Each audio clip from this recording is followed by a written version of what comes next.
10-round magazines just won't fit the bill. If you have a 45 Glock double stack magazine, this doesn't have anything to do with the Glock 36. This is just for big boy Glocks, the 21 and the Glock 30. Sometimes 10 rounds ain't enough.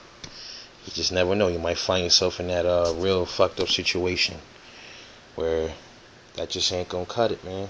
Suppose you don't even have 3. Suppose you only have one other. You only have these 2. One inside the gun and one spare mag. Then what do? You fucked. If somebody has a Tech 9 or something, or whatever the case may be, something more than you got, what can solve that issue? Well, let's see here. Well, solve it with this. That's right. 27 rounds of 45 ACP goodness, baby. Problem solved.